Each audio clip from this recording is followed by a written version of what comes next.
అట్లనే ఇక్కడ ఉన్న యువ నాయకులందరికీ కూడా ప్రతి ఒక్కరికి పేరు పేరున అందరికీ కూడా శిరస్సు వంచి నమస్కారాలు చేస్తా ఉన్నాను. అమ్మా, మీ అందరికి తెలుసు, దాదాపుగా 10 సంవత్సరాల నుంచి కాంగ్రెస్ ప్రభుత్వం లేదు. మరి 10 సంవత్సరాల నుంచి ఏం అభివృద్ధి జరిగిందో మీ అందరికి తెలుసు. 2018లో మీ అందరి ఆశీర్వాదంతో సబితా ఇంద్రారెడ్డిని గెలిపించాం ఇక్కడ.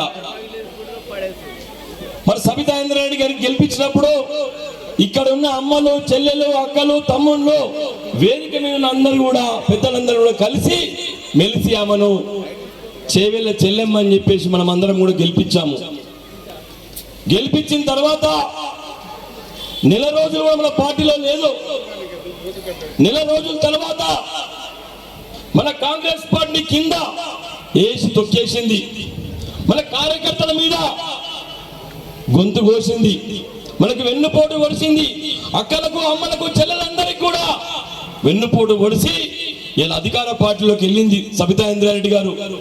మా లక్ష్మక్క అడిగిందంటే అడిగెళ్ళి, అమ్మా సబితా ఇంద్రారెడ్డి గారు, నువ్వు బీఆర్ఎస్ పార్టీలోకి, అధికార పార్టీలోకి ఎందుకు వెళ్ళావని చెప్పేసి అడిగిందంట. లేదక్క లక్ష్మక్క, నేను తప్పకుండా అభివృద్ధి చేస్తాను, నా ఇంటికి 100 కోట్లు ముట్టినాయి, మరి అభివృద్ధి కోసం పోతున్నా అని చెప్పేసి పోయింది. అమ్మా, మీ అందరికి చెప్తున్నాను, ఆశీర్వాదంతో తెలంగాణ ఇచ్చిన సోనియా గాంధీ ఆశీర్వాదంతో, ప్రియాంక గాంధీ గారి ఆశీర్వాదంతో,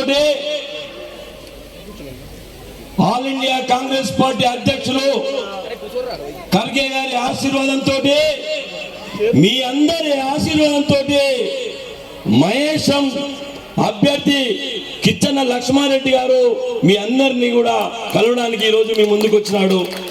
మరి ఈ కార్యక్రమానికి వేదికను అలంకరించిన పెద్దలు, రంగారెడ్డి జిల్లా అధ్యక్షులు చెల్లా నరసింహారెడ్డి గారికి, అదేవిధంగా కంటెస్టెడ్ ఎమ్మెల్యే రాష్ట్ర నాయకులు అమరేందర్ రెడ్డి గారికి, ఈ రామకృష్ణాపురం డివిజన్ అధ్యక్షులు ఉన్న గణేష్ గారికి, మీ అందరికీ పిలిచే నాయకుడు, మీ అందరికి అందుబాటులో ఉండే నాయకుడు చిలుక ఉపేందర్ రెడ్డి గారికి, అదేవిధంగా లక్ష్మి గారికి, కోటేశ్వరి గారికి, నిర్మల గారికి, రేణుక గారికి, అదేవిధంగా మన మధుసూదన్ రావు గారికి, మీర్పేట అధ్యక్షులు గోపాల్ రెడ్డి గారికి, ధనరాజ్ గౌడ్ గారికి, కంటెస్టెడ్ కార్పొరేటర్ గారికి, ప్రసాద్ గారికి, షఫీ గారికి, గుల్షన్ గారికి, మన మండలాల్లో, గ్రామాల్లో, కాలనీల్లో ఎక్కడ పడితే అక్కడ పొద్దున్న లేస్తే తిరిగే వ్యక్తిని, మీ మనిషిని.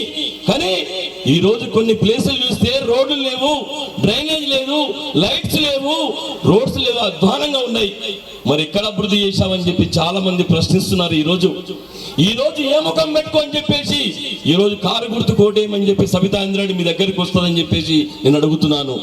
మరి గతంలో చేయి గుర్తుకి ఏమని చెప్పేసి అడిగింది, మరి ఇప్పుడు ఏ ముఖం పెట్టుకొని కారు గుర్తుకి ఏమని చెప్పేసి మా అక్కలను, చెల్లెలను అడుగుతారని చెప్పేసి ఈ సభాముఖంగా నేను అడుగుతున్నాను.